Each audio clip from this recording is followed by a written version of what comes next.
Hey, welcome to another episode of Asexualise, My Sexual Life. Subscribe and hit the bell icon for education about asexuality. So, do asexuals love and do asexuals even know what love is? Welcome to Asexual Perspectives Awareness Month, Day 3, celebrating our diversity across the asexual spectrum and our differences within it. So, one of the things that is searched a lot on Google is, do asexuals love? So there seems to be this myth that if you don't experience sexual attraction or you lack the full sexual attraction, that you can't love and that you don't know what love is. And this is hugely annoying for asexuals, because just because in the main we don't experience sexual attraction doesn't mean to say we can't be capable of loving someone else. And so I personally find it a bit insulting that people even consider the fact that just because you lack sexual attraction, they think it automatically means you're incapable of loving someone wholeheartedly. This completely is not true. It's a very huge myth. So, yes, asexuals can love, do love, are capable of love and being loving. And they can be in loving, committed, healthy relationships without sex. Yes. Although some asexuals do have sex in relationships. Some may have it outside of relationships as well. So I'm going to go to my Asexual Perspectives book so you can see what differences asexuals think about love. Here is just a selection of those 47 different perspectives in my Asexual Perspectives book, which is out on Amazon and from all good bookshops. So, this is Adelaide's story. What's your view on love? Have you been in love before? I love my mum. I love my horse. I love my friends. As an aromantic asexual, I have never felt romantic love, but that is not the only kind of love in the world. And it's not the only one that is worth something. And I think that's important to note, because aromantic asexuals, or aromantic asexuals, as a lot of people pronounce it as, are absence of romantic attraction, or absent of romantic attraction, should I say. So an aromantic asexual is someone who's absent of romantic attraction, as well as absent of sexual attraction. And the majority of asexuals tend to be more aromantic than romantic asexuals. So you can get more asexuals that don't experience sexual attraction and don't experience romantic attraction than those who experience romantic attraction and who are also asexual. So there's more aromantic asexuals. I hope that makes sense. But some aromantic asexuals will be in relationships with those who are not aromantic asexuals as well. So you have to understand that just because someone lacks romantic attraction doesn't mean to say they can never have a relationship or they can never love someone. Just like an asexual person who lacks sexual attraction is often still capable of having sex if they wanted to. Obviously, if it's a sex repulsed asexual, a lot of the time they'll feel they're incapable of doing it because they're so repulsed it makes them feel sick, right? But their genitalia might still be able to do that, if you know what I mean. So a lack of sexual attraction is not necessarily a lack of sexual action. A lack of romantic attraction is not necessarily a lack of being in a relationship that might have some romantic components to it if the aromantic asexual was in a relationship with someone who wasn't also aromantic. Although I tend to think that a lot of aromantic asexuals do prefer not to have a relationship because they don't feel they want one or need one, because they don't experience romantic attraction, like a lot of asexuals who are absent, should I say, of sexual attraction. But the ones that experience romantic attraction, they might still want a romantic relationship, which may or may not involve sex. So it's really important that you actually talk to the specific asexual person you're interested in and don't assume anything. While a lot of aromantic asexuals don't want relationships, I do know aromantic asexuals that have been in relationships. Some are in relationships with, for example, heterosexuals. Others are in queer platonic relationships, which is like a, I'm not aromantic myself, but from what I understand, it's like a deepest, bestest ever friendship, but it's more than just a friendship. And they would only do certain things and have that that thing that's so deep with them in an actual relationship, but it's not of a romantic nature. So, Thylacine story. What's your view on love, and have you been in love before? Thylacine, we are capable of love, which is true. Every kind of love. But for myself, I have never fallen in love. I love my family. I love my friends. I love my cats. Romantic love is just something that's not in me, I guess. So that's what I was saying. Some asexuals don't experience romantic attraction, but it doesn't mean to say they're not capable of love. We need to, as a society, redefine relationships in terms of romance and in terms of sexual attraction. A lack of sexual attraction, for example, and a lack of romantic attraction is still valid in relationships. As I've said before, and I'll say again, the only people that should be defining a relationship are the people that are in it. That's what I talk about in my Diary Confessions of a Hyperromantic Asexual book. Don't forget, grab a copy of that if you haven't already from Amazon. So, both of these are best-selling books, by the way. So let's flick now to another chapter in Asexual Perspectives book. So this is Anne's story. What's your view on love, Anne? Have you been in love before? So this is on page 394 if you're following along with the book at home. For myself, I spent a great deal of time wondering if I was bisexual. Although I hadn't felt any physical drive to have sex with anyone, male or female, in my last relationship, I believed that I had a future with that man. So while there was an element of curiosity at first with performing sexual acts, I eventually got tired, then bored, and eventually began to dread going over to his house for overnight stays altogether. When I eventually came to date the man I am now with, it was so completely different than with anyone I had been with before. I could talk with him for hours about anything, and in a blink of an eye, our time together would be up. I never understood why my ex-boyfriend had told me how much he missed me, because it had only been a few days since we last saw each other.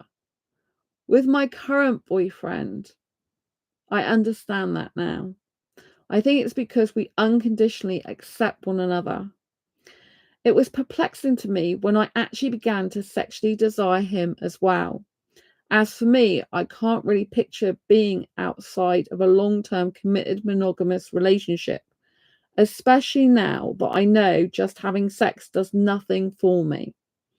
If other people choose other things for themselves and can handle it and are happy with that, I don't have any issue with their choices. It's just something I wouldn't want for myself. And Anne is coming back in another book of mine that isn't out yet. So, yes, you can read more of her story in the Asexual Guide to Sex book that I need to finish next month. I'm probably going to be finishing that. So, yeah, I'm really excited, but it's going to be this year. I keep saying it's going to be, but I know now intuitively that that book needs to be out. But I was working on, actually, I was working on a few little minor adjustments to this Diary Confessions book. And, you know, with just changing some of the, well, the introduction doesn't seem to have any page numbers, and I didn't realise that. Doesn't really affect the quality of the book, but I've added pages number to it. So yeah, and a few other minor things.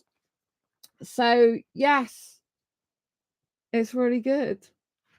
And after I've finished the workbook that goes with this, then I'll be doing Asexual Guide to Sex and finishing that book. So I'm super excited for that. It's 5 years since I started that book, over 5 years now. So it's due to come out. Definitely. I keep saying that, but I know this year it will. So I intuitively know it's the right time for it to be out. Right. When it's time to be out, it's time to be out. I've got a bit more editing to do of it yet. And the very end of it to finish. So yes. This is Waywalker's story. What's your view on love? Have you been in love before? I have studied this since I was a child.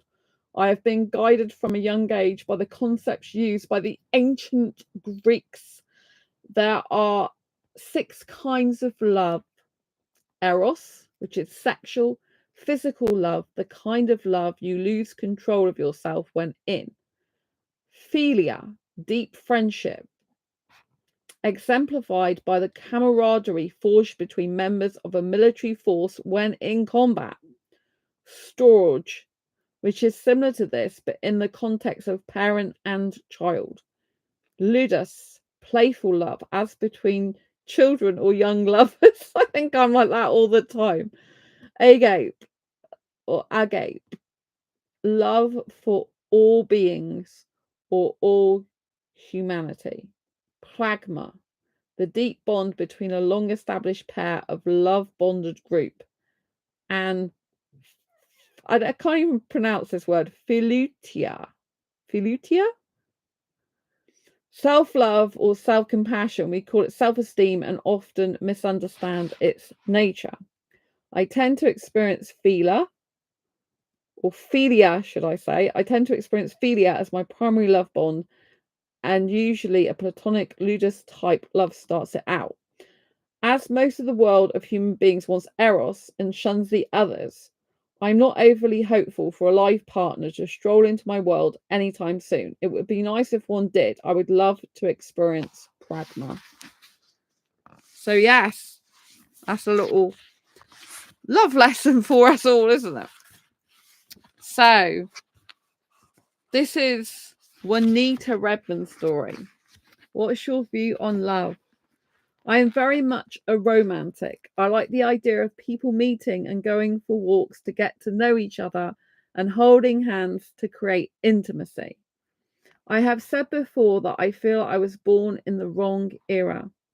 I feel overwhelmed being in this era where people see someone they like in a bar, get drunk, and fuck. I'm a very slow burn type of girl, which is why I think I identify with the demisexual label. And we heard Anne's story a minute ago, and she can't have sex without an emotional connection. So demisexual, that is.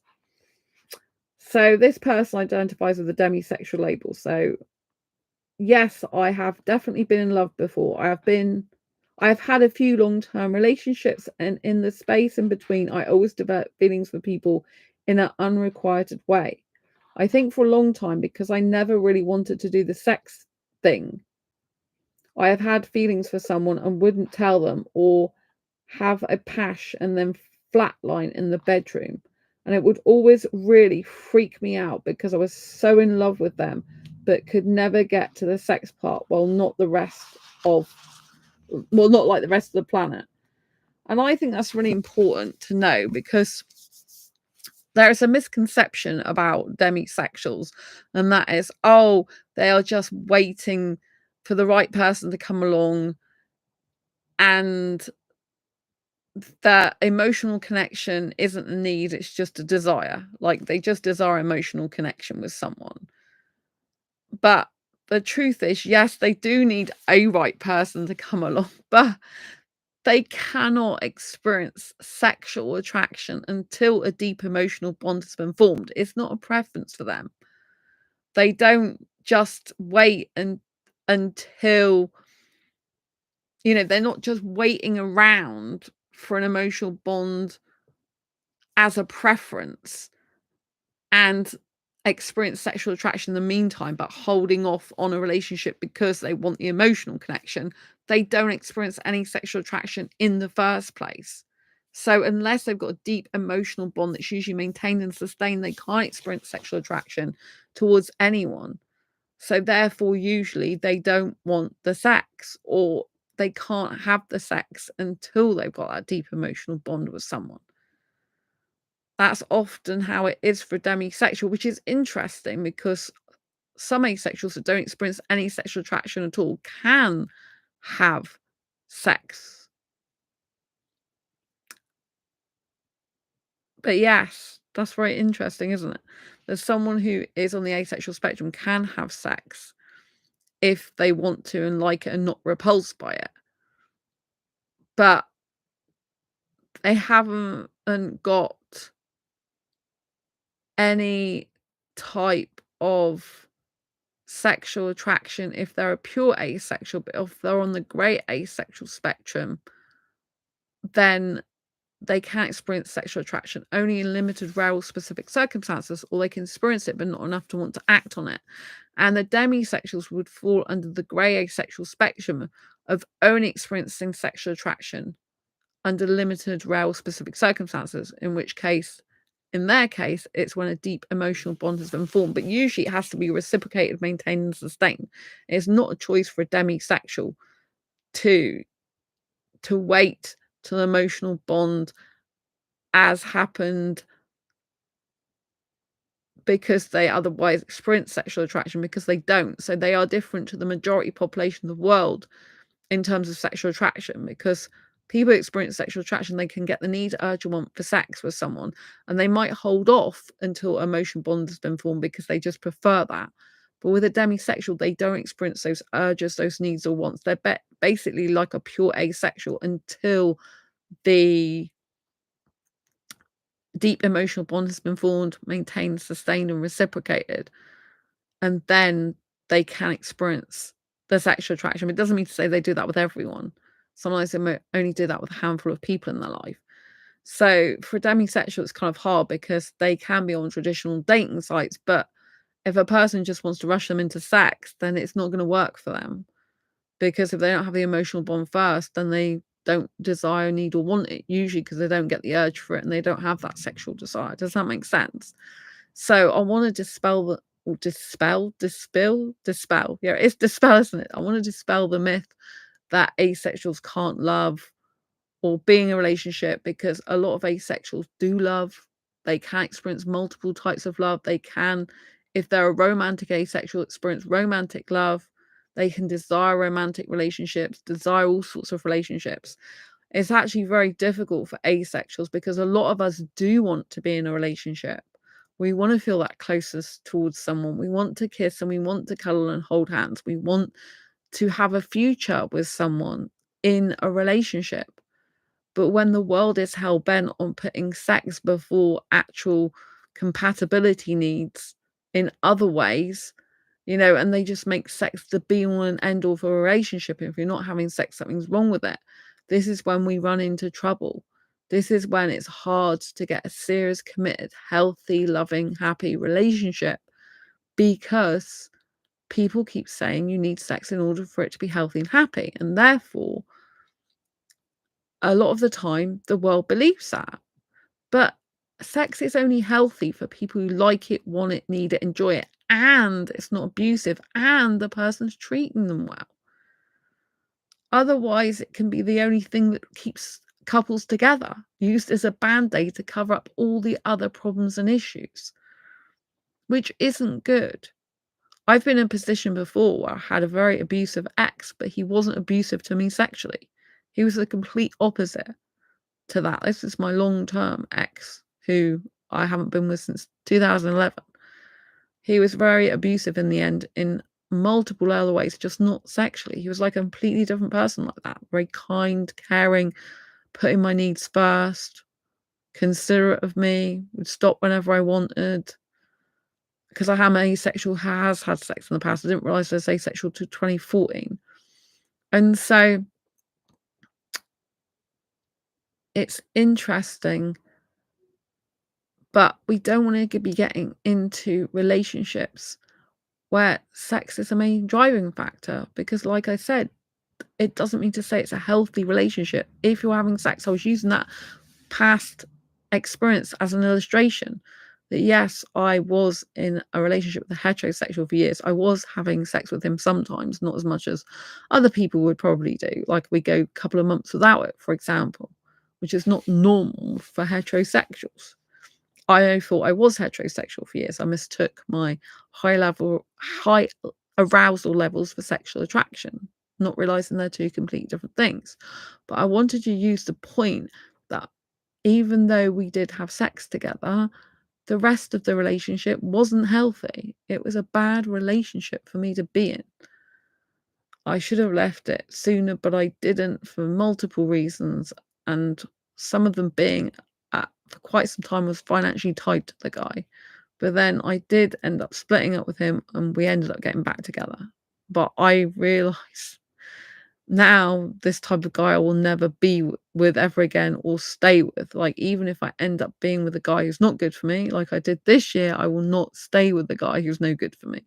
I will leave that guy as soon as I realize it's just never going to work, and the person's no good for me. So I think it's important to learn from your past and reflect on it.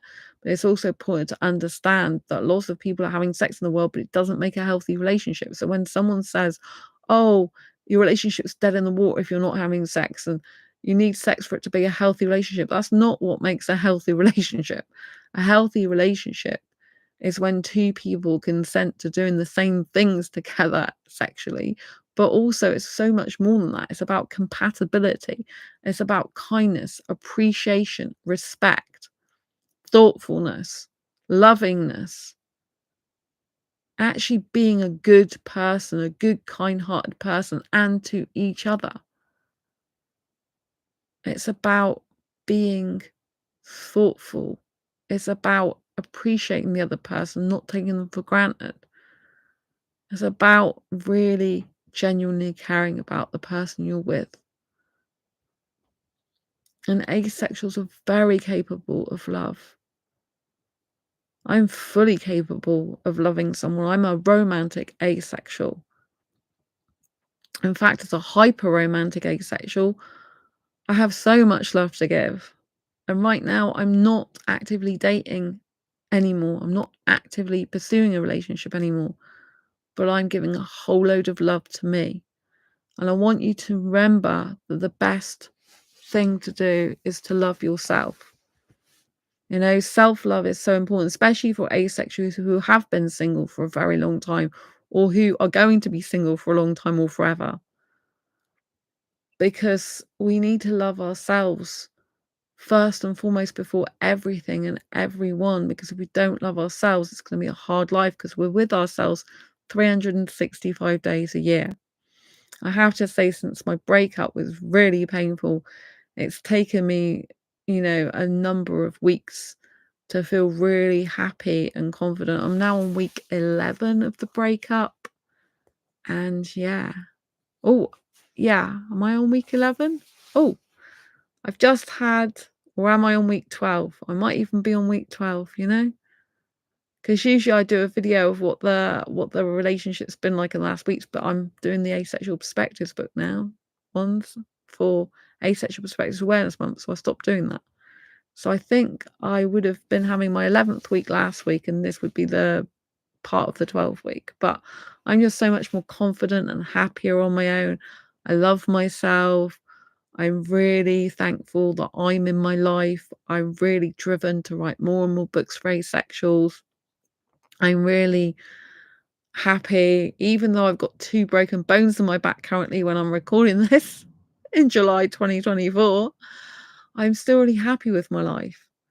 I've never been happier in terms of like following my dreams and really helping asexuals. I want to write more and more books for asexuals, and Asexual Perspectives is a best-selling book, and so is Diary Confessions. When you're doing what you love, which I am doing, writing books that change lives from pain to gain, especially for asexuals, then the world seems more loving. You are more loving to yourself when you're doing your hobbies and interests and what matters to you the most. You're loving yourself. You're being in love with yourself. You're being in love with life when you're doing things that you enjoy. So aside from loving other people, I want you to make sure you love you. What does loving you look like? It means being kind and considerate towards yourself, having positive self-talk, respecting yourself, understanding your needs, wants, likes, dislikes, and desires. It means being your true, authentic self, no matter what anyone else says, thinks, or does. It means living into your passion and your purpose, however crazy it might seem to other people. It means following your dreams. It means living and breathing what you want to do and saying no to other people's agendas, saying no to what other people want you to do and are urging you to do, because your passion and your purpose is calling you. It's saying, hey, knock, knock, knock. I'm for you. Grab me when you can. Keep hold of me. And when you don't do what is meant for you in life, when you don't follow your passions, your goals, ambitions, and dreams, and you're not fully in love with your life or yourself because you're not doing that, life has a way of kicking you up the ass. So make sure that you are following your passions and dreams with vitality and enthusiasm. It will also help you to heal. I know spiritually, for me personally, with God and the universe and the powers that be, that if I go off the wrong track, I will literally be picked up and put on the right track. I'll be like, ah, ah. So, I'm very, very spiritual. I believe everything happens for a reason. And even though I've injured my back, I see positives in that situation. I don't want to make light of my injuries because there is pain there and it's serious, right? Damaging your spine and having 2 fractures in it is not a good thing to have to deal with. But I'm very positive, and because I can do less and less other things, it means I'm more focused on my books and my writing than ever before, because it cuts down the amount of other things I'm able to do and enables me to laser focus on what I really want in my life. It's easier to say no to other people, even more easier, because I can't do some of the things that I would usually maybe and ah about, because I'm physically not capable of doing that. It would give me too much pain. So narrowing down your options, even if it's not by so-called choice, can sometimes be a really good thing. And like I said, if you're going off the wrong path in your life, then you'll be thrown back on it. Like the fact that my back is now injured, I'm like, okay, God in the universe has got plans for me, and it's to stay writing, stay focused. It's like, no, you can't go clubbing at the moment. You can't go to theme parks at the moment because your back is too bad. But you know what you can do? You can sit there and you can take time in peace, quiet, or lots of noise with your headphones on with music, which I often do, and just focus on your writing, focus on writing the best books for asexuals you can ever do. And also, when you've got really serious injuries, it does once again wake you up to the fact that life is so short. Life is so short. So make sure that you give lots of love to yourself, those around you, and love what you do. Make sure you have goals, ambitions, and dreams that you keep achieving while you're alive to do them. Life is so short. We never know when our day is going to be our last day, when our second is going to be our last breath. So I would encourage you to follow your dreams, follow your heart, do what you love. The more I write, the more I close my eyes and I visualize myself talking about book writing and talking about all the things I've got coming up to do with writing my books, talking about all the books I'm going to write.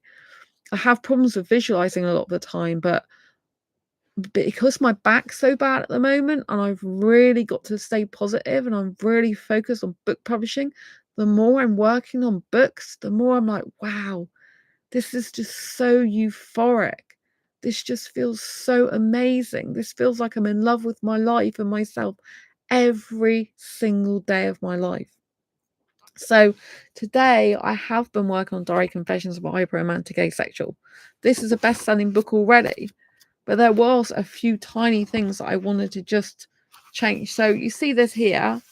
I got Sandra Bellamy and Diary Confessions on all the pages for the chapters. I decided to change that slightly and tweak it to put the name of the chapter on there instead and the name of the book on there. So it's just a little tweak. It doesn't matter for people who've already got a copy of the book because the content's still amazing. Little headers and stuff like that don't really make that much difference, you know, to the book. But I just thought of doing that because I want to get this book into bookstores, and that'd be more of the traditional classic format that bookstores like, you know.